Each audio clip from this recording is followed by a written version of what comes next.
Frères et sœurs dans la foi, prêtez une oreille attentive à ce message capital, car votre présence ici ne relève en aucun cas du hasard. Une récente révélation transmet un avertissement de Mirjana à Medjugorje qui bouscule profondément les consciences, l'annonce d'une nuit de traversée. Il ne s'agit pas d'un déplacement géographique ou d'un voyage physique, mais d'un passage spirituel d'une gravité sans précédent. Au cours de cette nuit spécifique, le voile qui sépare le monde visible de la réalité invisible deviendra plus fin qu'il ne l'a jamais été au cours des derniers siècles. Tout ce que vous avez accompli, les prières offertes avec ferveur, les supplications délaissées, ainsi que les fautes confessées ou portées dans le secret de votre âme, acquerront un poids spirituel d'une intensité absolue, directement ressentie par chacun. Comme petit merci de nous rejoindre aujourd'hui, nous offrons un moment de bénédiction partagée. Commentez avec le mot « foi » si vous êtes ouvert à recevoir une pensée finale spéciale, dédiée à tous ceux qui participent. Et s'il vous plaît, appuyez sur « j'aime » si vous appréciez ces moments. Restez rigoureusement connectés à chacun de nos chapitres, car nous allons détailler les 3 demandes impératives de la Vierge Marie pour traverser cette nuit et découvrir la portée spirituelle des secrets confiés aux voyants. Face à cette échéance, Notre-Dame sollicite 3 dispositions précises de la part de ses enfants pour garantir leur préservation spirituelle. Ces demandes, bien qu'humbles en apparence, exigent un engagement total du cœur et dépassent les simples rituels extérieurs. La toute première recommandation concerne le silence intérieur. Pour la nuit du 23 mai, la Reine de la Paix demande expressément à ses fidèles de se recueillir au sein de leur demeure. Il est demandé de ne pas voyager, de ne pas se disperser et de fuir les environnements bruyants, les festivités ou les lieux qui détachent l'âme du sacré. Alors que le monde poursuivra sa course effrénée, ceux qui ont été prévenus doivent agir différemment en établissant un espace de paix. Mais quelle est la nature exacte de cette deuxième demande, qualifiée de point le plus urgent du message? Quel est ce fardeau invisible qui paralyse tant de croyants dans l'obscurité? Et comment s'en libérer radicalement avant cette nuit de transition? La deuxième demande de Notre-Dame touche au point le plus crucial et le plus pressant de tout son message, la confession sacrée. Il ne s'agit pas d'accomplir une formalité vide ou une routine mécanique, mais de vivre un acte de reddition totale et absolue devant la miséricorde divine.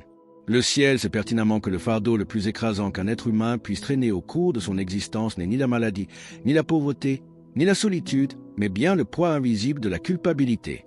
L'Écriture sainte nous montre la voie de la libération dans la première épître de Saint Jean, 1 Jean 1h9. Si nous confessons nos péchés, il est fidèle et juste pour nous les pardonner et pour nous purifier de toute iniquité.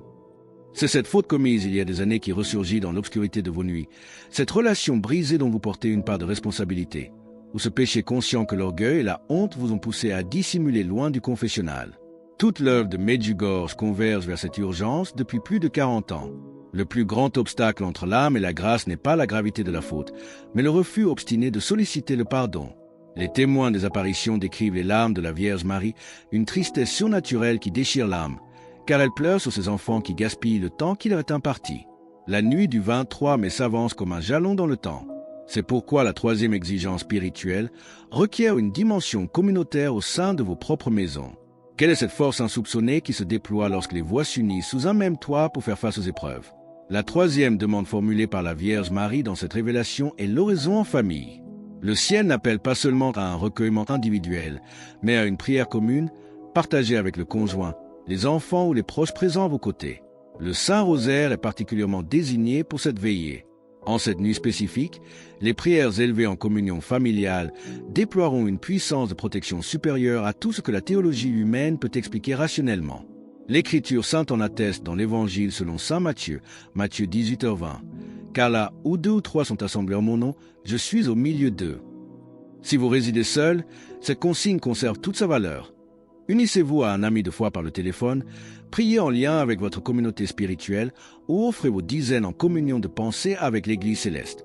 L'essentiel est de ne pas laisser cette nuit s'écouler comme une soirée ordinaire. Pour saisir l'importance de cet appel, il convient de se pencher sur les 10 secrets confiés à Mirjana qui décrivent des événements universels majeurs. Les experts en théologie eschatologique rappellent que les 3 premiers secrets se présentent comme des avertissements et des signes, tandis que les suivants annoncent une période de purification. Mirjana a souvent répété que si les hommes savaient ce qu'elle sait, ils prieraient sans s'accorder aucun répit. La nuit du 23 mai s'inscrit précisément dans cette trajectoire d'éveil. Mais quelle est cette convergence liturgique unique qui donne à cette date une portée si particulière dans l'ordre invisible? Cette date du 23 mai ne relève pas d'une simple coïncidence temporelle, car elle s'inscrit cette année au cœur même de la période liturgique qui nous prépare à la solennité de la Pentecôte. La Pentecôte célèbre l'effusion de l'Esprit Saint, ce jour mémorable où la présence divine descendit sur les apôtres comme un feu et un vent impétueux, métamorphosant des hommes ordinaires en instruments puissants de la grâce.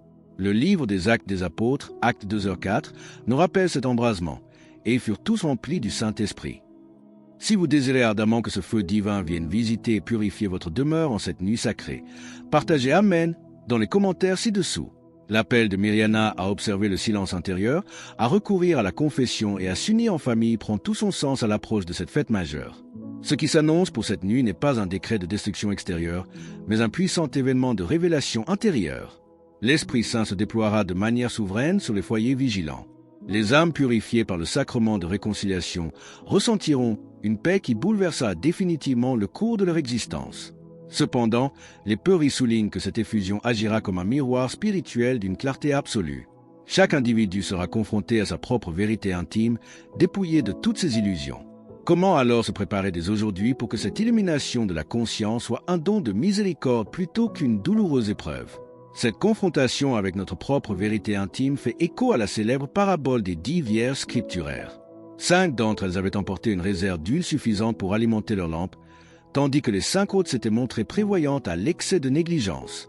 Lorsque l'époux parut au cœur de la nuit, celles qui étaient prêtes entrèrent dans la salle des noces, tandis que les insensés se heurtèrent à une porte définitivement close.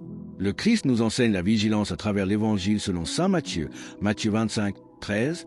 « Veillez donc, puisque vous ne savez ni le jour, ni l'heure. » La nuit du 23 mai pose à chacun cette question fondamentale. Disposez-vous de l'huile spirituelle nécessaire pour maintenir votre flamme éveillée? Les messages de Medjugorje n'invitent jamais à une contemplation passive, mais exigent une mise en pratique immédiate. Pour aborder cette échéance avec sérénité, détachez-vous des sollicitations extérieures et réservez cette soirée au recueillement.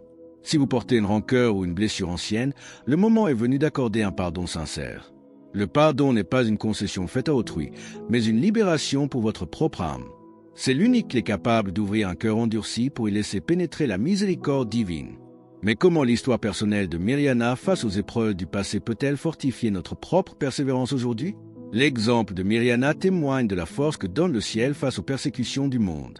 Jeune adolescente de 15 ans lors de la première apparition en juin 1981 à Sarajevo, sa vie fut instantanément bouleversée.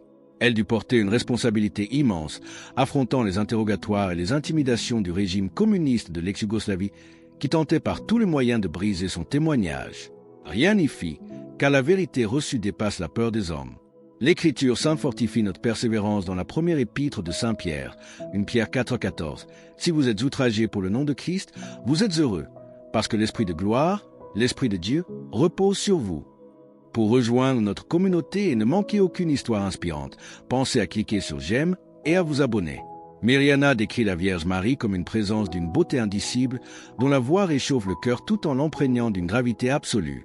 Lorsque cette voix maternelle aborde la dérive spirituelle de notre époque, elle manifeste une compassion si profonde qu'il est impossible de ne pas en être ému.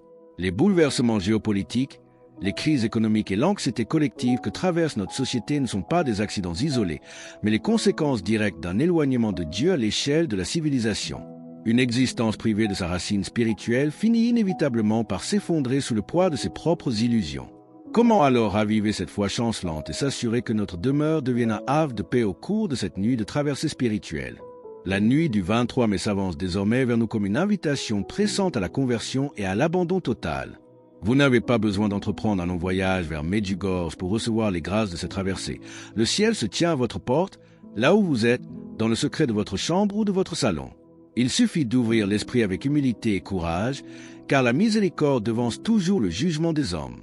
Le livre des Proverbes nous fortifie dans cette démarche de confiance. Proverbe 3, 5-6.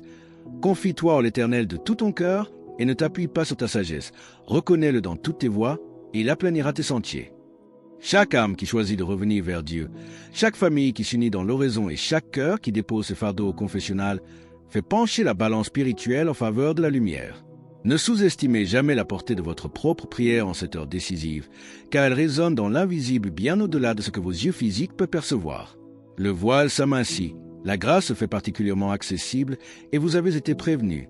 Demain, Le tumulte du monde reprendra sans doute son cours et les distractions quotidiennes tenteront de masquer à nouveau ces clartés retrouvées. Mais votre âme, elle, n'est pas tenue de rester la même. Saisissez ce moment béni pour ancrer votre vie sur un fondement inébranlable que les tempêtes de ce siècle ne pourront jamais faire vaciller. Alors que nous touchons au terme de cet avertissement transmis par Mirjana pour la préparation de nos foyers, unissons nos voix dans un même élan de foi et de dévotion filiale. Commentez Jésus est roi ci-dessous pour proclamer sa seigneurie universelle au milieu des nations. Et pour poursuivre dès à présent votre cheminement et découvrir les indications spécifiques dictées par le ciel pour les temps prochains, cliquez sur la vidéo qui s'affiche sur votre écran.